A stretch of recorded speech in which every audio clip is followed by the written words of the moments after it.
అని అందువల్లనే చంద్రబాబు నాయుడు గారు బయటికి రాలేకపోయారు అని మనం అనుకుంటే, మరి నన్ను ఇదే జగన్మోహన్ రెడ్డి నన్ను అరెస్ట్ చేశాడు. అరెస్ట్ చేసి నన్ను హింసించాడు. నేను మరి అప్పుడు 24 గంటల్లో నేను బయటికి రాగలిగా.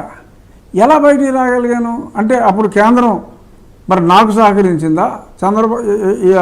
జగన్మోహన్ రెడ్డిని వ్యతిరేకించే నాకు కేంద్రం సహాయం చేస్తే మరి నేను బయటకు వచ్చేసాను అని చెప్పి అనుకోవాలా? మరి జగన్మోహన్ రెడ్డి కావాల్సిన వాళ్ళు, జగన్మోహన్ రెడ్డి భారతీయ జనతా పార్టీకి కావాల్సిన వాళ్ళు అని భారతీయ జనతా పార్టీ భావిస్తే మరి నేను కూడా చాలా ఎక్కువ రోజులు ఉండాలి కదా, ఎందుకు లేను అంటే అక్కడ వీళ్ళు ఏంటంటే నన్ను కొట్టి వీళ్ళు భయంకరమైన తప్పు చేశారు.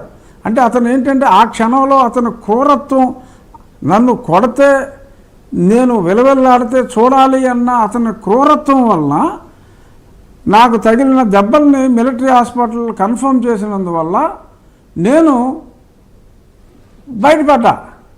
సో అది ఇతను తప్పు వలన నేను బయటపడ్డాను. సో అటువంటి తప్పులు, అలాంటి పిచ్చి తప్పులు చేయకుండా ఇక్కడ ఈ కోర్టులోనే, ఈ కింద కోర్టుకి చంద్రబాబు నాయుడు గారు వెళ్ళటం, అక్కడ డిలే చేయటం, ఆ తర్వాత హైకోర్టులో ఆ డిలే చేయటం, ఈ డిలేల వలన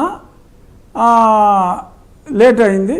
సో ఫైనల్గా హైకోర్టులో ఆయనకి రిలీఫ్ వచ్చింది.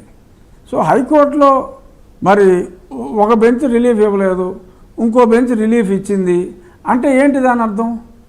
సో న్యాయ వ్యవస్థలో భారతీయ జనతా పార్టీ, ఇప్పుడు బిల్కిస్ బాను కేసులో భారతీయ జనతా పార్టీకే యాంటీగా వచ్చింది ఒక రకంగా చెప్పాలి అంటే గుజరాత్ గవర్నమెంట్కి ఎగెన్స్ట్గా వచ్చింది, అక్కడ భారతీయ జనతా పార్టీయే ఉంది.